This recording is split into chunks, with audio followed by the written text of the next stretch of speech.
샬롬 반갑습니다. 기독교가 국교화되기 전인 2, 3세기의 신앙 형성의 과정을 알아보겠습니다. 로마의 박해 때문에 신앙을 유지해 나간다는 것은 매우 어려운 일이었을 것입니다.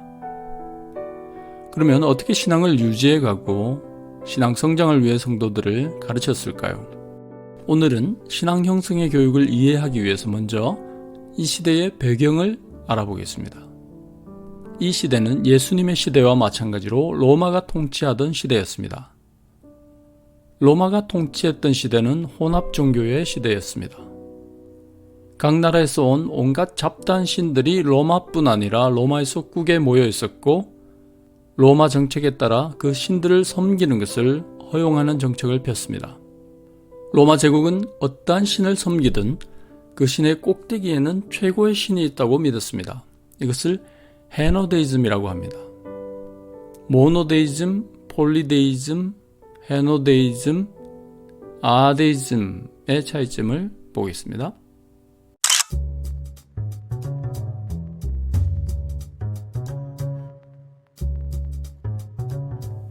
얼마나 많은 신이 있었고 자유롭게 그 신을 섬길 수 있었는지 상상이 가실 겁니다. 그러나 이 시대는 지금과는 달라서 종교가 윤리나 도덕을 가르치는 곳이 아니었습니다. 오히려 철학자들이나 교사들이 그 일을 했습니다. 종교는 신들을 섬긴다는 핑계로 자신들의 성적 만족을 취하는 일로 가득했습니다. 그러다 보니 도덕적으로도 매우 문란한 시대였습니다.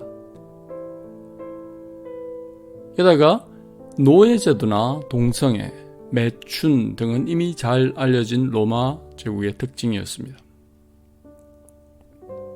그리고 이교 세계에 잘 알려진 세 가지 구경거리인 극장, 격투기, 서커스 등은 이러한 부도덕을 대변해 주는 일들이었습니다.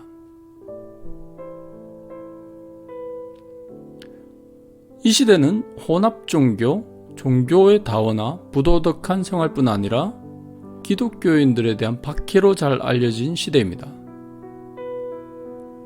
기독교는 처음 30년간은 유대교로부터 박해를 받았습니다. 그리고 그 당시에는 로마의 물리적인 박해는 없었습니다. 그러다가 주후 64년 정도부터 로마 제국의 박해를 받기 시작합니다. 이 박해는 313년 콘스탄틴 대제가 회심하는 그 순간까지 계속되었습니다. 물론 간헐적인 자유의 시간이 있었습니다. 그렇지만 보통 10대 박해자라고 불린 황제들에 의해서 다양한 정도의 박해가 있었습니다.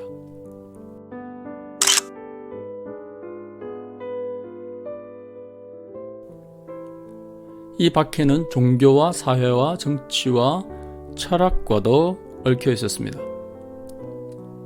기독교가 이 모든 것과 관련되어 있었기 때문입니다. 로마인들이 보기에 기독교는 황제를 섬기지 않았습니다. 즉, 국가 종교나 황제 숭배를 하지 않았다는 것이죠. 이런 기독교인들은 당연히 사회 체제를 붕괴하는 집단으로 보였습니다. 그리고 그들의 예배는 어린이를 잡아먹는 미신을 섬기는 자들로 보였습니다. 기독교 윤리를 철저하게 가르치기 때문에 철학적인 학교로 불리긴 했지만 여전히 믿을 수 없는 기적들이 많은 이상한 집단이었습니다. 그래서 기독교는 박해의 1호 대상이 되었던 것입니다. 그 가운데 박해가 심했던 두 황제의 시대를 보겠습니다. 202년경 septimius severus는 정복되지 않는 태양이라는 이름을 내걸고 통치했습니다. 이때 종교적인 혼합주의를 허용합니다. 자신을 신의 자리에 올립니다. 그리고 기독교인들을 박해하는데 심지어 자연재해도 기독교인들 때문이라고 비난을 합니다. 이때 박해로 돌아가신 분들 중에는 이집트 알렉산드리아에 있는 오리겐의 아버지 리오니데스, 그리고 북아프리카의 카르타고에 있는 페퍼투아와 펠리스타스가 처형을 당합니다. 이분들은 여자들이죠. 249년경에는 데시우스에 의해 박해를 받습니다. 고트족에 의해서 위협을 받던 로마 제국을 되살리기 위해서 데시우스는 신들을 섬기는 일에 더 집중합니다. 신들을 섬길 뿐 아니라 제사 음식을 먹고 맹세까지 하게 했습니다. 그리고 제사증을 발급합니다. 제사증을 보여주지 못하면 감옥에 갇히거나 처형을 당했던 것입니다. 그럼에도 불구하고 교회 내에서는 폭발적인 성장이 시작되고 있었습니다. 사도행전의 시대를 이어서 복음은 서서히 유럽 다양한 지역으로 퍼져나갔습니다. 1세기에는 예루살렘을 중심으로 안디옥, 에베소, 고린도, 로마 그리고 유럽을 향해 나아갔습니다. 2, 3세기에는 그 지역뿐 아니라 지중해를 둘러싼 여러 지역들이 복음을 받아들이기 시작했습니다. 그래서 주요 지역들은 예루살렘, 로마, 북아프리카의 카르타고, 이집트의 알렉산드리아, 시리아의 안디옥 등이 있었습니다.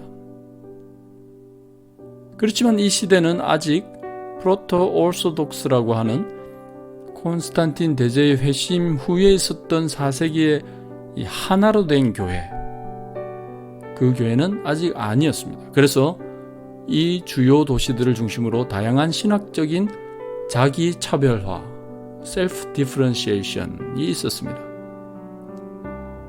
서로 자신들의 신학을 정의하기 시작했던 것이죠. 이들 중에는 이단들도 많이 있었습니다. 영지주의, 마르시온주의, 몬타누스주의자들이 대표적이었습니다. 그래서 교회의 정통성을 지키고자 하는 학자들이나 지도자들은 종교회의를 통해 구분하는 작업을 갖기 시작했습니다. 이처럼 격동의 2, 3세기에 살고 있던 그리스도인들은 어떻게 신앙을 이어가고 신앙을 형성해 나갔을까요? 교회는 어떻게 결단하고 신앙을 지켜갔을까요? 그런데 아이러니한 것은 이러한 상황에서 기독교인들은 점점 더 많아졌다는 것입니다. 교회는 믿음을 지킬 수 있는 일을 위해 감독을 세우고 이끌어가야 했습니다. 다양한 학자들과 변증가들은 기독교를 대변하고 교인들에게 어떻게 대처할 것인가를 가르쳤습니다. 그 가운데 새신자들을 위해서는 4가지의 단계가 하나로 된 그러한 교육과정으로 신앙을 형성해 갔습니다. 세례교육에 들어가기 전에 교육을 합니다. 세례교육에 들어가서 세례 예비자 교육을 합니다. 세례 후보자 교육을 합니다. 세례 받은 후에 또 교육을 합니다. 이렇게 4가지 단계로 이루어져 있었습니다. 다음 시간에는 2, 3세기의 배경에서 그리스도인들의 특별한 신앙 형성 비법이었던 이 4가지 단계를 소개하겠습니다.